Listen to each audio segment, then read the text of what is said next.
Hi my darlings, this is Corporate Babe 101. I'm going to be telling you the reality of being a degree apprentice.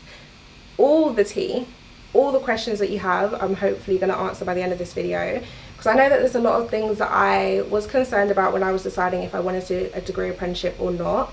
So I hope this can clear this up for you. For context, I was a software developer degree apprentice. It was a 3-year course, meaning that I had to do full-time work while doing my degree apprenticeship and degree at the same time. So I learned a lot of things along the way. So I've been doing it for 3 years and I've now graduated. So I know exactly what I'm talking about. I know exactly what I went through, and I know exactly what will help you guys out in making a decision as to whether a degree apprenticeship is for you or not.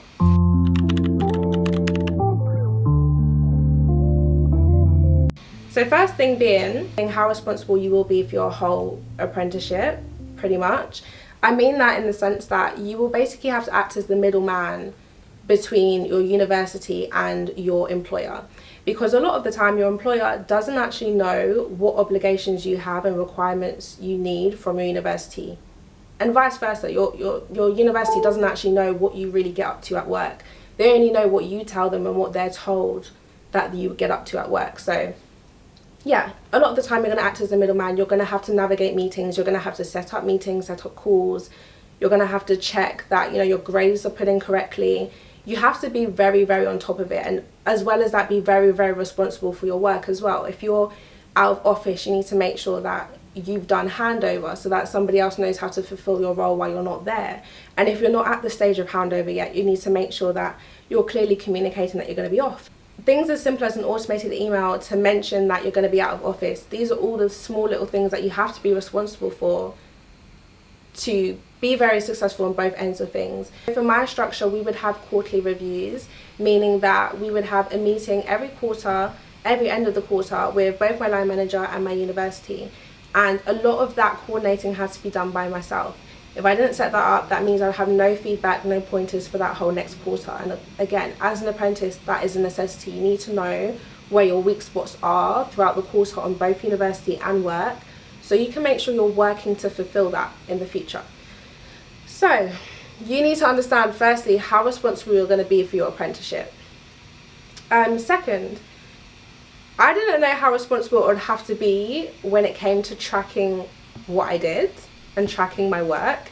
It sounds so simple when you say it, but it's a lot harder when you actually are doing the work. You get given a lot of tasks, which are a lot of the time BAU, so business as usual is what we say. So they're expected of you, but then a lot of the time you'll also get unexpected asks and unexpected things thrown in your direction, which is good because it will challenge you or give you something different to work on or a new skill set to develop. But those are usually things that you don't think to mention when you're getting a review or when you're getting your mid-year reviews from your manager, because they're not your normal obligations. But these are the things that you want to make sure you're noting down, because it shows your progression, it shows your growth, it shows that you've pushed yourself to some capacity. So I, from very early on, didn't track a single thing. And then later on, when I had to mention to my line manager, to my university side, okay, what have you been doing, Saf? What have you done this last quarter? I couldn't answer those questions. I would answer those questions in very blunt, very simple bullet points, but that didn't summarize the amount of work and effort I put into every piece of work that I did. So sometimes it would be a big block of training that I had to complete just to get one small section of code in. And the only thing I'd mention is, oh, I did this amazing piece of code, which sounds like I did it from the perspective of a very experienced developer, when I'm not. I was still learning, I was still struggling as the rest of the apprentices. So I need to make sure that I'm mentioning, no, I actually had to do 2-3 hours of training just to be able to do that one piece of code. Or maybe 3-4 days, it depends however long it is. But I would say from very early on, I wish I knew to track everything that I did in an Excel worksheet. I'll kind of put on a template or something that you can kind of refer to as an example. But it's so important. And even if you can do like a daily log, I would even put it in my calendar as like a 15-minute time slot at the end of every day. Just write in everything that you did, bullet points, very brief. Write what you did so that the next day you can keep adding to that, and progressively when it gets to the end of the month you can summarize that use that summary, add that to the next month, and then by that, doing that, you have very quick notes to mention, okay, this is what I did, this is why I did it, this is what I did that was extra, that wasn't asked of me, and this is to show that I'm working that much harder than you think I am. So make sure that you have a work log in Excel to document everything that you're doing. Another thing that I didn't understand is that time management is very, very critical when it comes to a degree apprenticeship. Like, you will think you will have so much time, the time will blink and it will go. Like, you will assume, okay, I have 2 weeks to do this. All of a sudden you're stuck on something, it takes 5 days, now you have just over a week. Like time moves so quickly, especially with a degree apprenticeship, because you have to plan for the unexpected. It's so important that you're very intentional with the tasks that you're picking up and the time that you're putting towards it, but you're also making sure that you're able to say no when you don't have the bandwidth, when you don't have the extra time, and that's okay. I feel like as an apprentice you almost feel obligated to take on these extra asks and responsibilities because you're in a learning position and you kind of want to impress everyone. But sometimes it's not about impressing everyone, it's just getting what you can get done in the time that you have and getting it done well. It's better that you do something well than do it half-assed, because if you're doing it half-assed, you're not gonna get as much, like, the work won't really be appreciated if it's not your full effort and your best work. It's better that you take on what you can, do it properly, than take on all these extra obligations and stress yourself out. When realistically, sometimes you're getting asked to do these things because people are forgetting that you genuinely have a degree to get on with. So it's fine to say no. It's fine to say I don't have bandwidth. It's fine to say I can't do this right now, maybe next week. That's fine. Learn when to say no and learn how to not overly commit to things. On the back of that, I also want to mention that when I say learn how to say no, it doesn't necessarily mean just with work. I think another thing for me that I'd learn is with work events as well.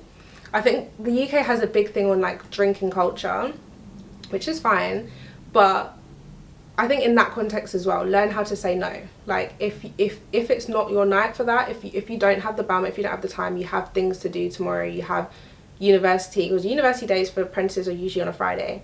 If you've been invited to go out and you generally just don't want to go, you can say no.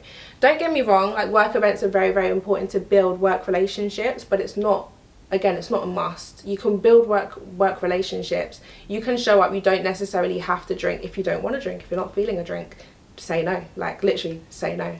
And as you get further down the line, when your assignments get harder and when things become more difficult, you will learn very, very quickly it's a no. Like, you just need to go home this night. And that doesn't mean every single work social you have to miss out on. Absolutely not.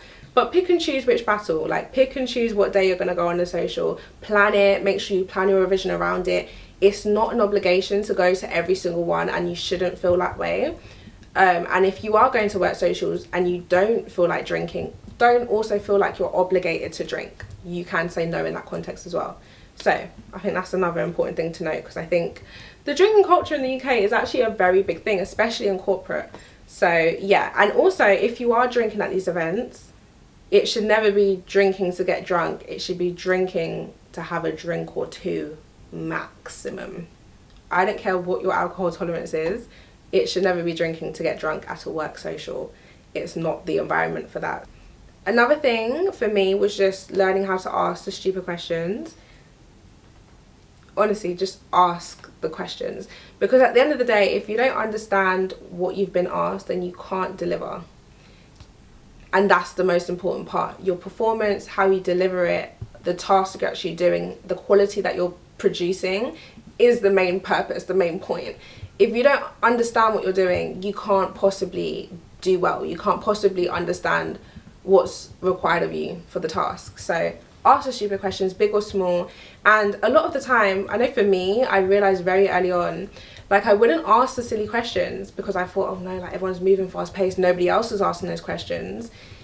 And then a long way down the project line, I would be asking these questions that realistically should have been answered very early on, because it now looks like, oh, Saf, you didn't even understand this. How did you get this far without understanding this? And it doesn't look good. Like, honestly, it doesn't look good. If you don't understand the project scope, if you don't understand why you're doing what you're doing, if you need a bit more context to understand what you're actually producing, ask those questions early on, because later on down the line it will look worse for you, because it looks as if you didn't really understand what you were doing and you've kept that going for a couple weeks. That's not a good impression to give. So I learned very early on, ask the stupid questions, get it out of the way, understand the scope, the deliverables, the business value from very early on before you do any project, because that's the only way that you can deliver at your optimal. So another thing to understand is that a lot of the people in the meetings have a lot of experience, so they're not asking these small questions because they know this context already. They have a lot of experience, or they might have worked on a previous project, so they know exactly what they're being asked, whereas you haven't. So you might have to be the one to pause the meeting and stop and unmute. That's fine. You have to get out of that concept of feeling like you're taking up space in the wrong way. You're taking up good space because you're asking the valuable questions. And a lot of the time it's like that saying where they say, you asking that question will probably answer a question for somebody else, but they just didn't have the courage to ask it. So just ask the question. Another thing I learned was a lack of communication translates into a lack of performance. I'm gonna say it again. A lack of communication will translate into a lack of performance, especially with degree apprenticeships. Because you're so early on in your career and you're only now gaining that experience, your performance time isn't going to be as quick and as efficient as your co-workers. Let's be honest. You're going to take a bit longer because you might have to do a bit more training, you might have to do a bit more shadowing, you might have to ask a few more of those stupid questions.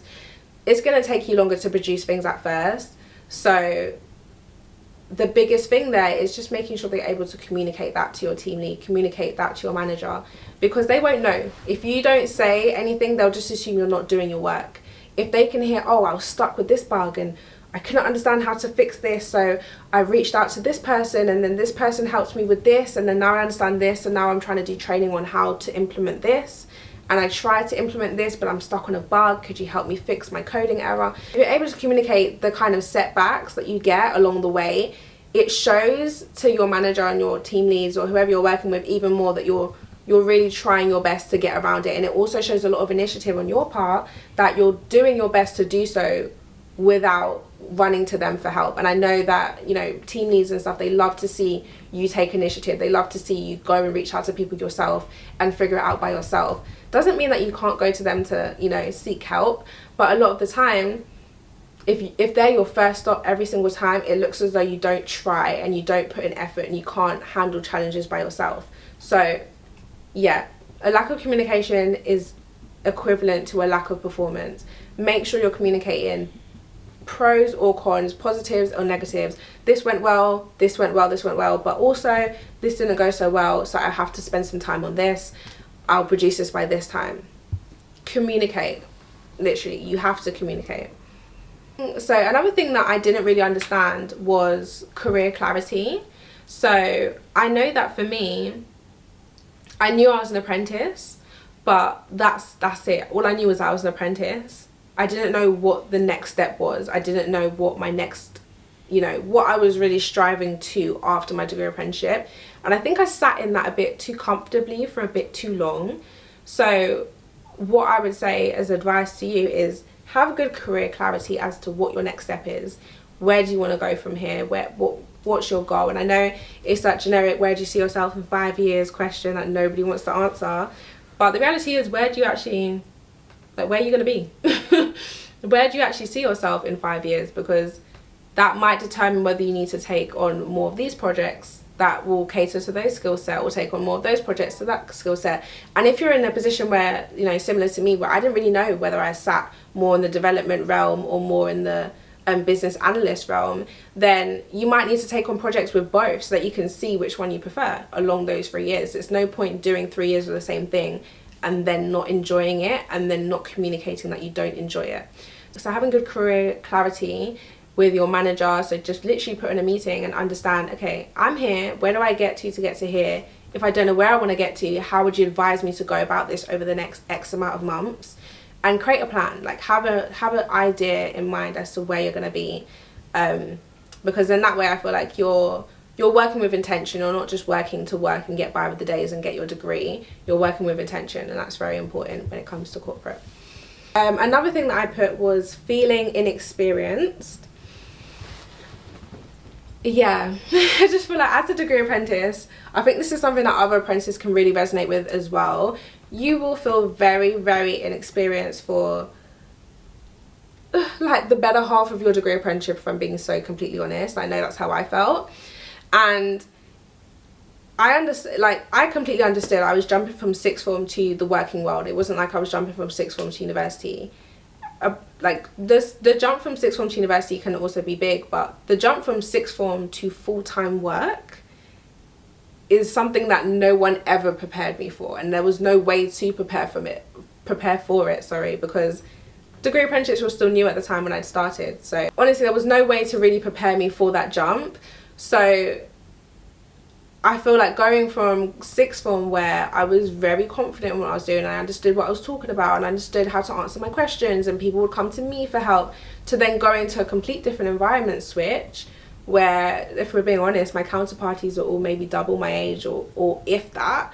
And I'm also in a position where people have X amount of years of experience in the company and I really don't. I've just started. I don't really know how things work. I don't know how things as simple as signing off an email I wasn't aware of. Like, I didn't know how I do those types of things. So that alone, and then having to be thrown into project work, is quite intense. It's a big culture jump. It's a big understanding jump. And I know that I didn't come from a strong technical background either. So going into a tech degree, it was a big jump, and going into a tech degree with other people with several years of tech experience is a big jump. You're gonna constantly feel like you can't get things done without asking for help or asking for someone to shadow you. And that was my thing. I felt like consistently having to go to different people to ask them for help made me feel like I wasn't competent and I didn't know what I was doing. And I hate feeling like I don't know what I'm doing. It makes me feel irrelevant, to be honest. It makes me feel like, what is my purpose here if I can't do it without someone's help? Why am I here? But I had to very quickly understand that as a degree apprentice, your only sole role and job is to learn. That's it. Learn, produce, repeat, learn, produce, repeat. So I genuinely just had to learn the hard way that this is the process. You are supposed to learn. You're supposed to make mistakes. You're supposed to feel a little bit irrelevant, should I say. You're not supposed to feel like you understand everything, because feeling inexperienced, like, the reality is, it's tough. It's not easy, especially coming from, so I had no technical background before I started my software developer degree apprenticeship. So to go from no technical background and no technical experience to an environment where everyone has a strong technical background is difficult. It's tough. I'm not gonna front and act like it's easy. It's not. And then also going from an environment where you used to understand everything that you were doing. You used to work hard to get your grade. You used to, have people coming to you to ask you questions, to understand things, and you were in that position where you can kind of help others. To go from that to then feeling like you're that person that's always asking for help or always needing someone to shadow you, or feeling like you can't really get something done by yourself, it does feel difficult. It is difficult. It's a shift, but it's so important to understand that you're not alone in that feeling. It is very normal, but you will feel that for quite some time until you do get your bearings. And I know for me personally, it took me a long time to get to a point where I didn't feel like I had to shadow everyone for every step of the way. And with different people, timings, and it depends on you as a person as to how quickly you pick things up. But yeah, just don't feel like you're alone in that feeling. The purpose of you being there is to learn and to understand, and these, your co-workers and employers will understand that you are new to this, so they have to walk you through it, and you shouldn't feel bad for that. Because I know for me, I didn't even get pressure from my employers. Like, no one pressured me to feel like I wasn't moving fast enough or wasn't picking things up fast enough. But I put that pressure on myself because I have high expectations for myself. I want to pick things up quickly. I want to understand things quickly. I want to be more involved. I want to make an impact. I don't want to be incompetent. So yeah, I think get out of your head a little bit with that one. I know it's tricky to do, but yeah, it's very normal as a degree apprentice to feel inexperienced in your role. So the last thing that I'd learned was that you should bring about 75% of yourself to work. And I say 75% because I think in all contexts, when it's work related, there should still always be a level of privacy to your life, because oversharing is real. Oversharing is real, and oversharing can be a limiting factor to your progression and to a promotion or whatever it may be. So I think sometimes just the same way you'll be telling your parents a story and you'll leave out little gaps in the story is the same way you can do the same thing at work. It doesn't mean that you're lying. It just means that you brought 75% of yourself. And 75% of yourself can also be some of your humour, but not all of it. Because I know some people be having dark humour. Sometimes I can as well. But it's just not necessary. Like, work is work for a reason. Bring your personality, bring yourself, be fun, be your bubbly self, be enjoyable, whatever. Whoever they've hired you to be that. Be yourself, obviously, but not your whole self. Yeah, not your whole self. That's not needed. For example, I'm very, very expressive in my face, and sometimes I can't help it. So work are well aware of that now, and they find it funny. But in some contexts, I know that would get me into trouble. So just be very, very cautious with yourself. Bring only 75% of yourself to work. You don't need to be oversharing every time. You don't need to let everyone else know that you went out for drinks, or you went here with your friends, and you went here and you did that. Yeah, no, it doesn't mean you have to be boring either, but just don't bring your whole self to work. But I think that's everything that I wanted to cover in this video. I hope that gave you a bit more clarity as to what to expect from a degree apprenticeship. But I think that was everything that I wanted to cover. If you have any more questions, then let me know. I might do a part 2 to this. But yeah, thank you for watching. Bye, my darlings.